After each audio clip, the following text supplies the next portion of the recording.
आता वर्षाला पण तोच प्रश्न पडला असेल की बाबा, आणि सगळ्यांनी प्रश्न तो विचारून झालाय की आता राजकारण जर तुम्ही म्हणालात तर तुम्ही फॉर्म भरला, मग तो दुसऱ्या दिवशी मागे हो, घेतला, काय काय काय ते झालं, सगळ्यांनी बघितलं. अगदीच. पडला ना तुला पण प्रश्न तो? निश्चितच. हो. मात्र आता ठीक आहे, ते तर तुम्ही उत्तर सगळ्यांना देतच असाल, बऱ्याचशा न्यूज चॅनल्सना किंवा काय. पण तो अर्ज मागे घेत असताना, बरं आधी सांगा तुम्ही का मागे घेतला ते? हा संपूर्ण जो महानगरपालिकेच्या निवडणुकीची प्रक्रिया होती, खरं तर त्यामध्ये उतरण्याचं काही इंटेन्शन सुरुवातीला नव्हतंच. तो निर्णय पक्ष पातळीवरतीच झाला होता आणि वरिष्ठांकडूनच निर्णय झाला होता की कृष्णराजला आता ह्या निवडणुकीत उतरायचं आहे. मी स्वतःच थोडंसं सरप्राईज्ड होतो, कारण असं काय नगरसेवक होण्याच्या तयारीत मी होतो किंवा ही निवडणूक लढवायला पाहिजे असं काहीच डोक्यात नव्हतं. पण शेवटी पक्षाने त्या दरम्यान सांगितलं, वरिष्ठांचा निरोप आल्यानंतर मी त्या तयारीला लागलो.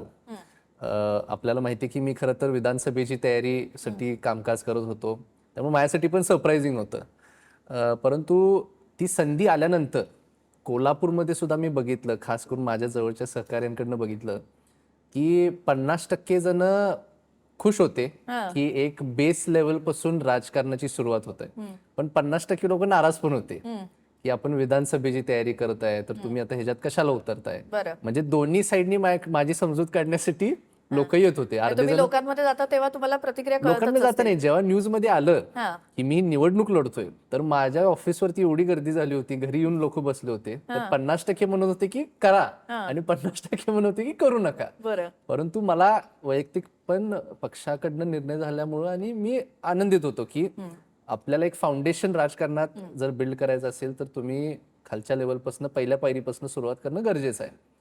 ते झालं. 2-3 दिवस तयारी केली. परंतु ज्या दिवशी फॉर्म भरला त्याच दिवशी पक्ष पातळीवरती, म्हणजे खास करून वरिष्ठ म्हणजे राज्याच्या वरती, केंद्रातून हा पक्ष पातळीवरती निर्णय झाला की कुठल्याही आमदारांच्या, खासदारांच्या किंवा मंत्री महोदयांच्या परिवारातलं किंवा मुलगा मुलगी असं कुणाला लढवायला द्यायचं नाही. बरं. मग तो निर्णय त्याच दिवशी झाला, नेमकं ज्या दिवशी मी फॉर्म भरला. तर माझ्या वडिलांना, मुन्ना साहेबांना काही निरोप आले की हे केलं पाहिजे.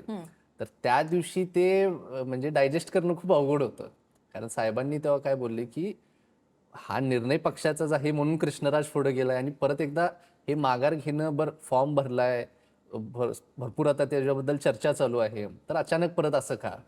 तर आता ते झाले म्हणले. त्यानंतर नेक्स्ट डे परत सकाळी त्यांना परत वरिष्ठ लेवलवरनं एका मोठ्या व्यक्तींचा फोन आला आणि सांगितलं गेलं की हे केलं पाहिजे.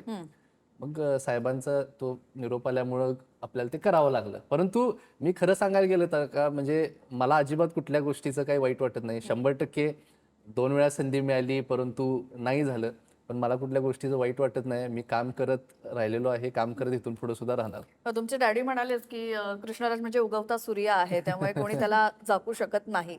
बरं, ते तर तुम्ही भविष्यात सिद्ध करून दाखवाल जे काही असेल तुमच्या वाट्याला. पण जसं तुम्ही म्हणालात की घरातलं कोणी नको, म्हणजे ते उमेदवारी नको, हा हो. तुमच्या पक्षाचा. मग महायुतीमध्ये बरेच आपण बघितले तर होते की प्रत्येकाच्या घरातले उमेदवार होते, मग त्यांच्यासाठी वेगळा निर्णय आणि तुमच्यासाठी वेगळा, असा असं का? अगदी मग तुमच्या होते. बाबतीत असं का? महायुती म्हणून फक्त नाही, मी हे भाजप म्हणून पण बोलतोय. हां. म्हणजे शिवसेना राष्ट्रवादीचा यामध्ये काही संबंध नव्हता. त्यांच्या त्या पक्षातून बऱ्याच नेते मंडळींच्या घरातले अनेक लोक हो. होते.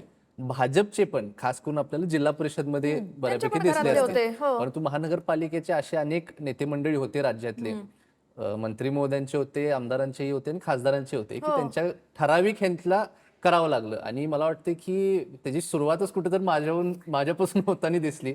म्हणजे पक्षासाठी मीच एक एक्झाम्पल कदाचित सेट झालो की बाकीच्यांना, ज्यांना कुणाला थांबवायला लागलं त्यांनी, की अरे आम्हाला कृष्णराजला थांबवतोय तर आपल्याला सगळ्यांना पण थांबायला लागणार. पण तुम्ही म्हणताय ते आहे, ठराविक ठिकाणी त्या गोष्टी झाल्या, ठराविक ठिकाणी मला वाटतं इतर म्हणजे दुसरीकडे जाऊन मला वाटते पक्षातून सुद्धा लढवले गेले आणि असे बरेच गोष्टी येत होत्या बाहेर. परंतु आम्ही भारतीय जनता पार्टीशी एकनिष्ठ आहे आणि पक्षाचा निरोप हा आमच्यासाठी नेहमी शेवट आहे. मग पर्सनली असं काय वाटलं की असं म्हणजे अरे यार बॅड लक की काय, काय असं वाटलं? नाही, आता म्हणजे ज्या दिवशी निरोप आला, मला एक हे होतं की मी फुल म्हणजे मी त्या झोनमध्ये गेलो होतो तयारीत. हां. आणि मी खूप एक्साइटेड होतो, मोस्ट इम्पॉर्टंटली, की बाबा एका संविधानिक पदावरती लढण्याची फिलिंग ही फार वेगळी आहे आणि ती करण्याची संधी मिळणं ह्याचीच तर वाट बघत होतो एवढे दिवस आणि ते व्हायला जात होतं. परंतु काय हरकत नाही, म्हणजे मी जसं सांगितलं मला काहीच त्या बाबतीत वाटत नाही.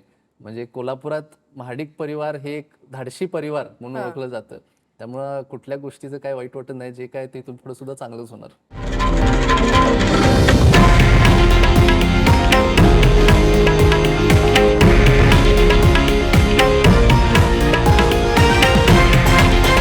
हे आहे देशातील नंबर 1 न्यूज नेटवर्क आणि आपण पाहत आहात TV9 मराठी, एकमेव.